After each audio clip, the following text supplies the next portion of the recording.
Discussion on verses 1 to 21 of 21. This chapter begins by drawing attention to some of the most striking rhythms of creation, urging thoughtful reflection on signs that unmistakably affirm the oneness of Allah, the Exalted, and establish that He alone is worthy of unconditional obedience in every moment. Chapter 92 Layl, verse 1.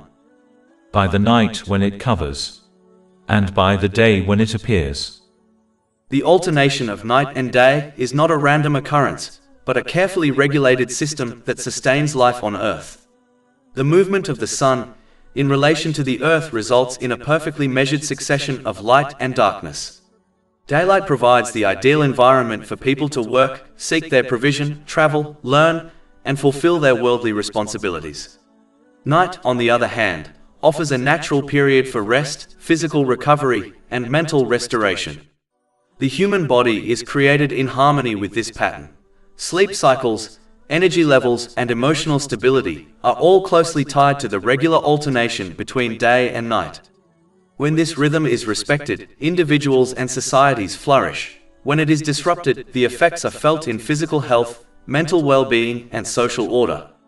The variation in the length of days and nights across the seasons further illustrates this wisdom.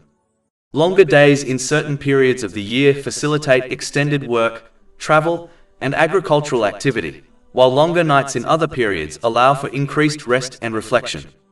These seasonal shifts support the growth of crops, regulate climate, and maintain the balance of ecosystems across different regions of the world. If this balance were disturbed, the consequences would be severe. Excessively long days would lead to exhaustion, overheating, and the breakdown of natural biological rhythms, making it difficult for people and animals to function. Prolonged nights would restrict movement, hinder economic activity, and limit access to essential services. If nights were consistently too short, people would be deprived of sufficient rest, resulting in chronic fatigue, weakened immunity, and widespread mental health issues. Plants and crops, which depend on specific patterns of light and darkness, would also suffer, ultimately threatening food security for humanity and other creatures. This harmony, however, is not limited to the cycle of day and night. It is part of a vast, interconnected system, in which countless elements of the universe operate in precise coordination. The regularity of sunrise and sunset, the predictability of seasons, and the stability of natural laws all testify to a single, perfectly wise controller. Such order cannot be the product of blind chance. If there were multiple creators with independent wills, conflict and inconsistency would inevitably arise, and the delicate balance observed in creation would collapse. Chapter 21 Al-Anbiya, verse 22. Had there been within them, i.e., the heavens and earth gods besides Allah, they both would have been ruined. The alternation of night and day is therefore not merely a background feature of life. It is a living proof of divine unity and wisdom. Just as the world remains stable and balanced under the command of Allah, the Exalted, human beings can only attain true balance, mentally, physically, and spiritually, when they submit to His guidance and organize their lives according to the teachings He has revealed. When one reflects upon even the simplest human-made object, it becomes immediately apparent that such an item cannot come into existence without deliberate planning, specialized knowledge, and purposeful effort. A basic structure requires a designer to conceive it, materials to form it, and continuous maintenance to preserve its function. Chapter 92 Al-Layl, verse 3. And by He who created the male and female. If something as elementary as a tool or household item demands intention and craftsmanship, it is far more unreasonable to imagine that the human being, whose complexity surpasses all human inventions, could emerge without a creator or continue functioning without a sustainer. The human body operates through an astonishing network of interconnected systems, each dependent on the others for survival. The heart circulates blood with precise rhythm, the lungs regulate oxygen intake and carbon dioxide release, the brain coordinates thought, memory, movement, and sensation. The immune system identifies and neutralizes countless threats. None of these systems function in isolation. They rely on exact timing, balance, and harmony. Even a minor disturbance in temperature, blood chemistry, or organ function can lead to illness or death. This delicate equilibrium reveals not only intentional design, but also continuous regulation and oversight. Beyond the physical structure, the human being possesses mental, emotional, and perceptive faculties of extraordinary depth. Memory, imagination, reasoning, intuition, and emotion all operate in ways that modern understanding has yet to fully grasp. Despite centuries of study and technological advancement, humanity remains unable to replicate or fully explain the intricacies of consciousness, perception, or the inner workings of the mind. This limitation highlights that the one who created and sustains the human being possesses knowledge that is complete, unrestricted, and far beyond human comprehension. Thus, the existence, structure, and ongoing functioning of the human being stand as clear signs of intentional design, perfect wisdom, and absolute power. They point unmistakably to a creator who not only brought human beings into existence, but sustains them at every moment, Allah the Exalted. Another profound aspect, a divine planning, is the perpetuation of the human race, through the birth of successive generations until the appointed end of time. Chapter 92 Layl, verse 3. And by He who created the male and female. In His infinite wisdom, Allah the Exalted has endowed human beings with innate desires and feelings that draw them toward the opposite gender. These inclinations serve a dual purpose. They bring joy, companionship, and emotional fulfillment, and they ensure the survival and continuation of humanity through procreation. Without such natural tendencies, the majority of people would lack motivation to marry or have children, putting the continuation of the human race at risk long before its divinely appointed conclusion. Chapter 30 Rum, verse 21. And of His signs is that He created for you from yourselves mates that you may find tranquility in them, and He placed between you love and mercy. This verse highlights the profound wisdom behind human relationships. In youth, individuals are naturally drawn together by love, attraction, and emotional affinity, which motivates the formation of families and the birth of children. As life progresses and physical beauty diminishes, mercy gradually becomes the sustaining force in the relationship. Mercy manifests as patience, care, mutual support, and understanding, allowing couples to remain united even when the initial feelings of attraction wane. This natural progression, from youthful love to enduring mercy, demonstrates divine planning, as it ensures both companionship and family stability across all stages of life. Human theories, such as evolution, may account for reproduction, but they cannot explain the emotional bonds, patience, and compassion that preserve family units beyond reproductive years.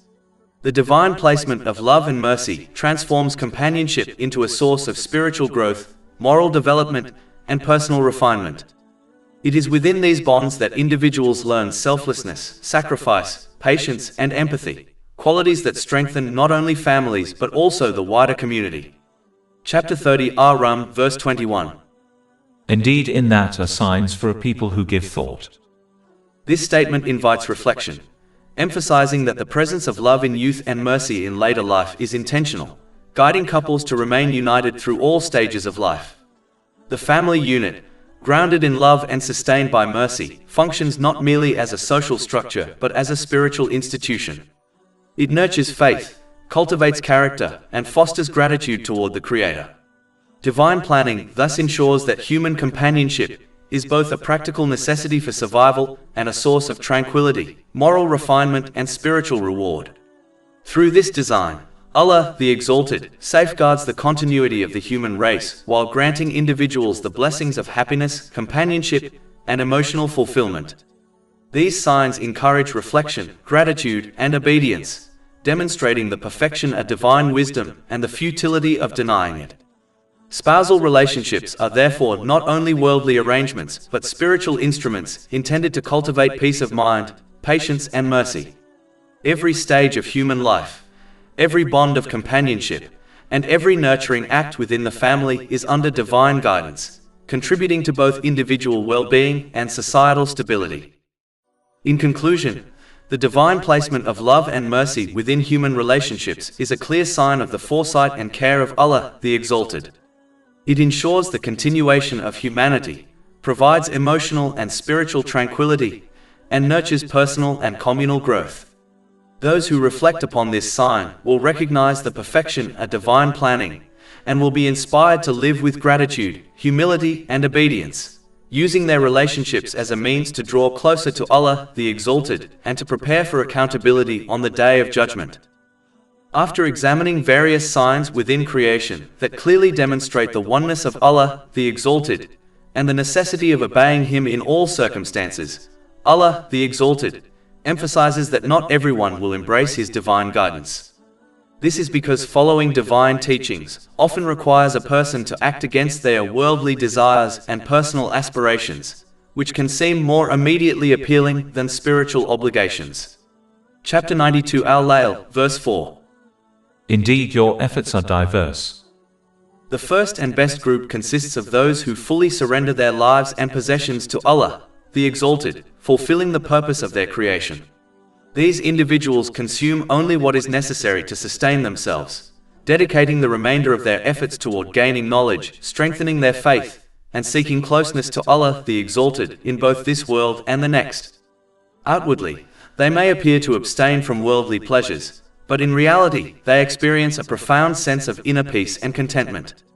Their lives are marked by a balanced mental and physical state, the correct placement of people and resources, and a preparedness for their accountability on the Day of Judgment.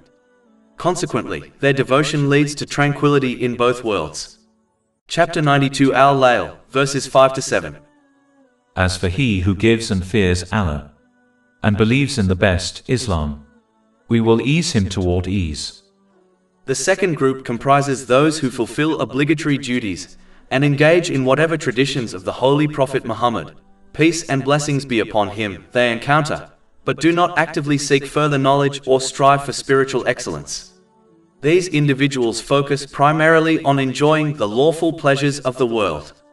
Although they avoid sinful behavior, it is hoped they will attain Allah's forgiveness in the next world. Yet their indulgence in worldly pleasures results in a prolonged accountability, as highlighted in the hadith found in Sahih Bukhari, number 6536, where the Holy Prophet Muhammad, peace and blessings be upon him, warns that whoever has their deeds scrutinized will experience punishment. On the Day of Judgment, standing for extended periods while witnessing the realities of one's deeds constitutes a severe form of retribution. Despite enjoying temporary worldly comforts, this group will not attain the profound peace that comes from correctly utilizing the blessings granted to them. The third group is the most unfortunate. They neither devote their lives to Allah, the Exalted, as the first group does, nor do they enjoy the lawful pleasures of life in moderation like the second group. Instead, they hoard wealth and worldly resources without fulfilling even their permissible desires. This in-between state leaves them deprived in both worlds. They gain neither the comfort of balanced living nor ease in the hereafter. Their mismanagement of blessings results in a lack of inner peace, dissatisfaction, and spiritual vulnerability. Because the second and third groups fail to harmonize their verbal declaration of faith with the correct use of the blessings they possess, they resemble those who have rejected faith altogether. Consequently, all groups outside the first will experience an unbalanced mental and physical state, misplaced priorities, and inadequately prepare for their accountability on the Day of Judgment. This leads to stress, hardship, and misfortune in both worlds, regardless of any worldly luxuries they may possess. Their relationships, wealth, and social standing will fail to support them during times of difficulty, whether in this life, at the moment of death, in the grave, or on Judgment Day. Chapter 92 Al-Layl, verses 8-11. But as for he who withholds and considers himself free of need, and denies the best, Islam, we will ease him toward difficulty, and his wealth will not avail him when he falls. These verses make it clear that true ease, contentment, and preparedness for accountability cannot be achieved through mere possession of wealth or outward displays of piety. It is the mindful, conscientious, and balanced use of blessings, guided by knowledge and submission to Allah, the Exalted, that ensures peace of mind, harmony in life, and ultimate success in both worlds. Chapter 92 Al-Layl, verse 12. Indeed, incumbent upon us is guidance. No matter how advanced a society becomes, and regardless of the knowledge it accumulates across various disciplines, including the study of human behavior, psychology, and physiology, it remains utterly impossible for humanity to formulate a code of conduct that perfectly aligns with human nature and accommodates every circumstance, condition, and scenario that individuals or societies may encounter throughout their existence on Earth. This task is fundamentally beyond human capability, for humanity is still uncovering basic insights about its own nature, such as the functions at different regions of the brain, let alone possessing the comprehensive understanding required to construct an infallible system that guarantees tranquility and justice on both an individual and societal level. Only Allah, the Exalted, can accomplish this, for He is the creator of all things, and His knowledge is limitless, encompassing the entirety of the past, present, and future. He alone is therefore qualified to provide humanity with a code of conduct, a divine standard that clearly distinguishes good from evil, benefit from harm, and the path to peace of mind from the path that leads to stress and imbalance. History provides undeniable evidence that whenever this divine code of conduct was implemented sincerely in the lives of individuals, it produced tranquility, justice, and harmony within society. Communities that adhered to divine guidance experienced stability, fairness, and mutual compassion, while societies that abandoned it inevitably fell into corruption, oppression, and disorder. For this reason, individuals must embrace the divine code of conduct bestowed upon them, recognizing that it is the most advantageous for their well-being, even when certain elements conflict with their personal desires. They must conduct themselves like a wise patient who acknowledges and follows the medical advice of a skilled physician, understanding that the treatment is ultimately in their best interest, even if it involves bitter medicine or a strict dietary regimen. Just as the patient eventually attains physical and mental health through disciplined adherence, the one who follows divine guidance attains inner balance, clarity, and lasting peace. Ultimately, since the entire creation belongs to Allah the Exalted, and is under His complete control and jurisdiction, every person is inherently bound to comply with His laws and commands. Chapter 92 Al-Layl, verse 13. And indeed to us belongs the hereafter and the first life. Just as a citizen faces consequences when they fail to obey the laws of the government that governs their country, so too will a person face challenges and accountability in both worlds if they fail to obey the rules set by the owner of the universe. While an individual may leave a country to escape its laws or even work to change those laws, there exists no place beyond the jurisdiction of Allah the Exalted. The laws of the universe, like the ultimate rules of ownership, cannot be altered by human desires or efforts. Similarly, just as a homeowner establishes the rules of their house regardless of any objections from guests or occupants, Allah the Exalted, as the creator and owner of the universe, alone determines the laws governing all creation. These laws exist not for arbitrary reasons, but to ensure the balance, harmony, and well-being of individuals and society as a whole. Complying with these divine rules is therefore essential for one's benefit, safeguarding mental and physical balance and ensuring preparedness for accountability on the Day of Judgment.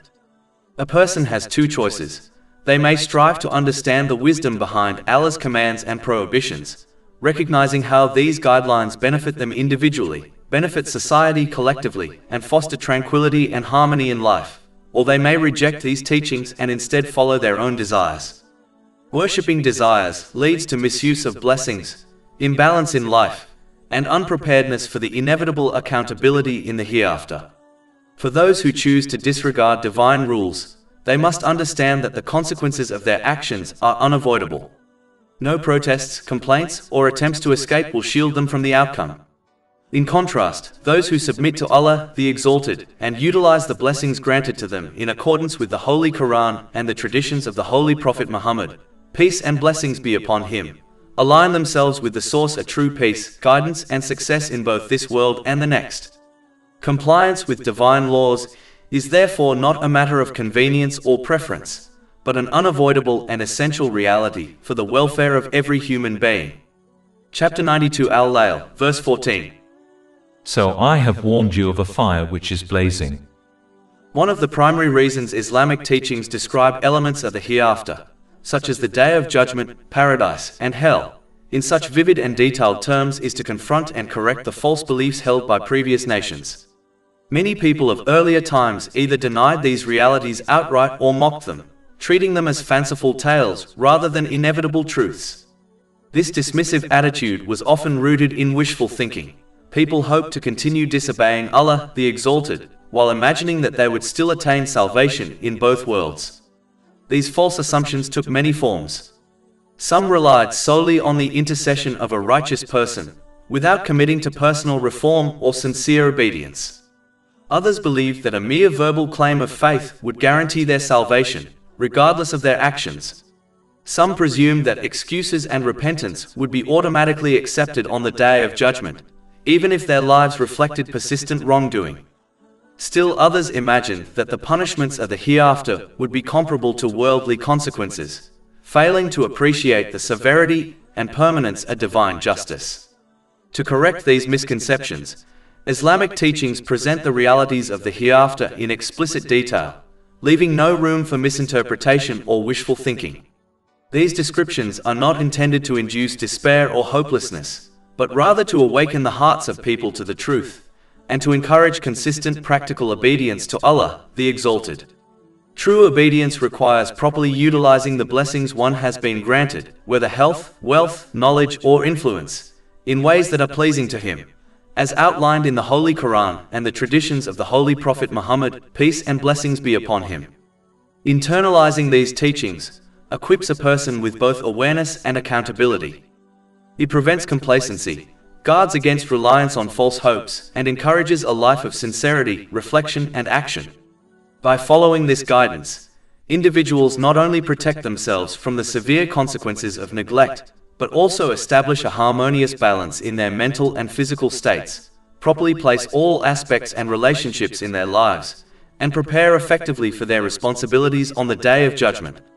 In this way, the vivid depiction of the hereafter serves as both a warning and a roadmap, guiding people toward lasting success and peace in both this world and the next. Obeying Allah, the Exalted, often requires setting aside personal desires, ambitions, and worldly comforts, which naturally conflicts with the inclinations of many people. As a result, numerous individuals persist in disobeying Him, prioritizing their own pleasures over divine guidance. This persistent disobedience has profound consequences on both their mental and physical well-being. By neglecting the proper use of the blessings they have been granted, they fail to achieve balance in their lives, misplacing everything and everyone around them. Family relationships become strained, friendships turn shallow, and careers and material wealth may no longer serve as sources of fulfillment but rather as burdens that generate stress and anxiety. In many cases, this misalignment leads individuals to assign blame to the wrong things or people for their stress. A spouse, child, or close friend may be wrongfully held responsible, resulting in broken relationships and further emotional distress. Over time, these patterns can deepen into serious mental health struggles, including depression, addiction, and even suicidal tendencies. Observing the lives of the rich, famous, or otherwise privileged often illustrates this truth. Despite their access to luxury and comfort, their failure to properly use Allah's, the Exalted, blessings results in profound unrest and dissatisfaction. Furthermore, because they neglected preparation for their accountability on the Day of Judgment, their punishment in the hereafter will be far greater. Chapter 92 Layl, verses 15 to 16. None will enter to burn therein except the most wretched one, who had denied and turned away. These verses highlight a critical truth. Mere verbal declaration of faith is not sufficient for true salvation. In this world, a person may be recognized as a Muslim based on outward statements or public identification, but ultimate judgment in the hereafter rests entirely with Allah, the Exalted, who knows the deepest reality of every heart. The sincerity, intention, and consistency of one's belief are hidden from others and fully known only to Allah. A person who professes belief in Allah, the Exalted, and accountability in the hereafter, yet fails to support this claim with righteous actions, moral conduct, and adherence to divine guidance, may in reality lack true faith. Consequently, on the Day of Judgment, such an individual could be regarded as a non-Muslim, regardless of how their faith was recognized by society or law in this world. This distinction emphasizes a central principle of Islam. Faith must be demonstrated and lived, not simply spoken. Words without actions are hollow and cannot secure the peace and salvation that come from genuine belief. Moreover, faith is delicate and requires constant attention, much like a small flame that will fade if deprived of fuel. Continuous acts of obedience serve as the nourishment that keeps this flame alive. Neglecting these spiritual responsibilities gradually weakens faith, leaving the individual vulnerable to losing the very inner light that guides their decisions, character, and moral awareness. Such a loss has far-reaching consequences. It destabilizes the mind and heart, disrupts one's relationships and priorities, and ultimately impairs preparation for accountability in the hereafter. In this context, sustaining faith is not a passive or occasional effort, but an active, lifelong pursuit. It demands diligence, self-discipline, and sincerity. By consistently nurturing faith through knowledge, reflection, and action, a person maintains the inner light that ensures balance, tranquility, and guidance in both this life and the next. Conversely, neglecting this spiritual cultivation risks not only worldly hardship, manifested in stress, confusion, and moral disorientation, but also the most devastating loss, the loss of one's eternal guidance and success in the hereafter. Faith, therefore, must be understood as both a privilege and a responsibility. A gift from Allah, the Exalted, that requires careful preservation, and a source of light that illuminates the path to peace, purpose, and salvation. Every believer is called to safeguard it through deliberate, ongoing effort, knowing that the strength and permanence of this inner flame determine the state of their heart in this world and their fate in the life to come. Chapter 92 Layl, verses 17 to 20. But the righteous one will avoid it.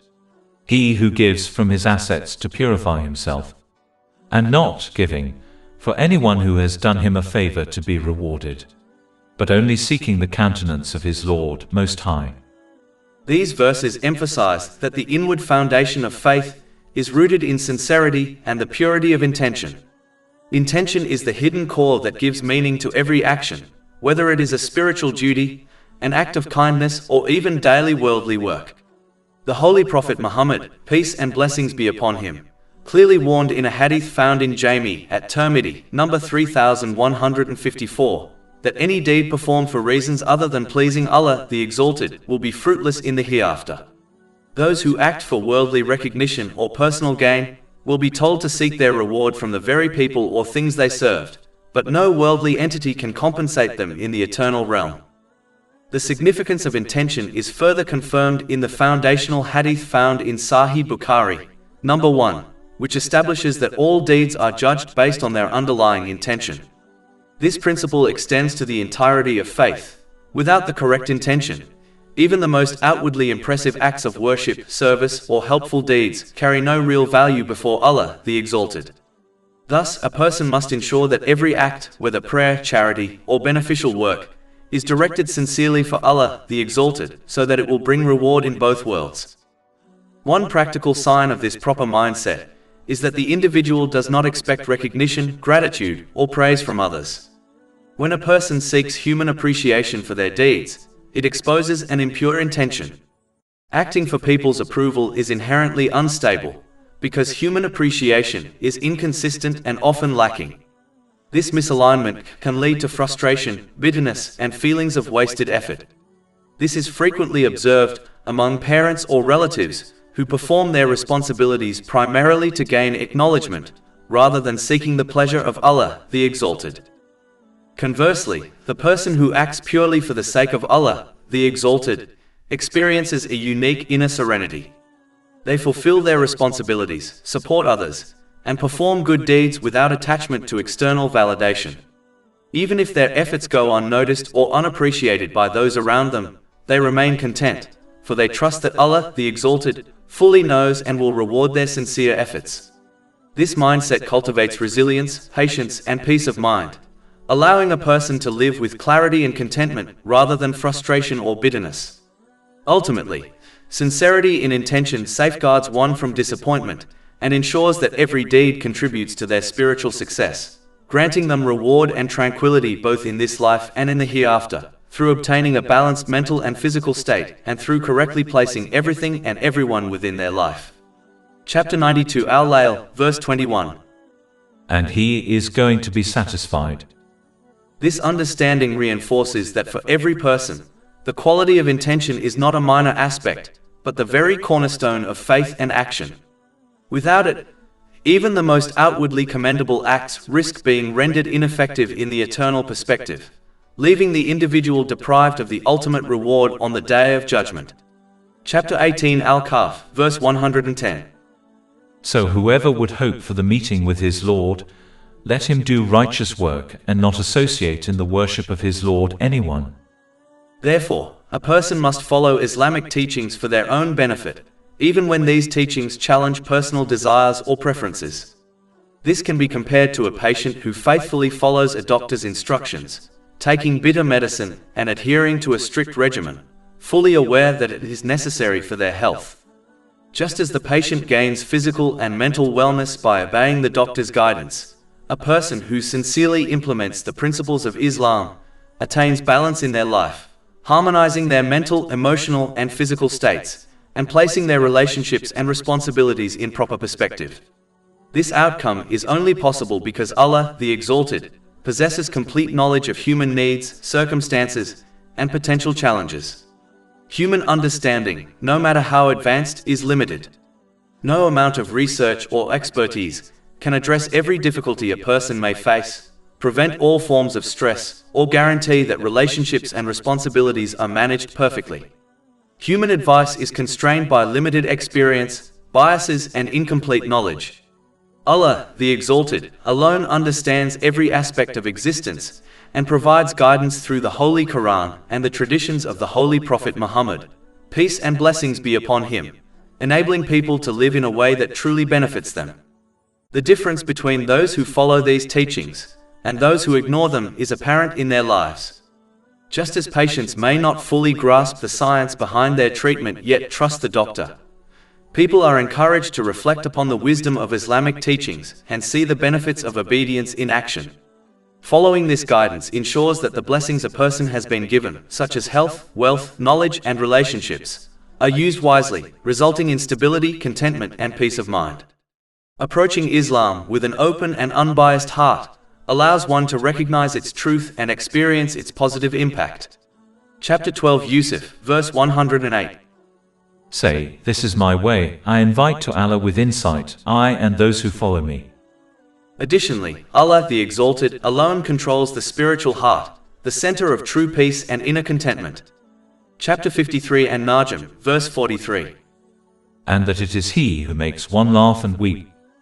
In conclusion, following Islamic teachings is not merely a matter of outward compliance. It is a path to achieving mental and physical balance, harmonizing relationships, and attaining lasting inner peace. By acting in accordance with the wisdom of Allah, the Exalted, a person positions themselves to benefit fully from the blessings they have been given, and to prepare properly for both this world and the hereafter. Chapter 16 and Nahl, verse 97. Whoever does righteousness, whether male or female, while he is a believer, we will surely cause him to live a good life, and we will surely give them their reward in the hereafter according to the best of what they used to do.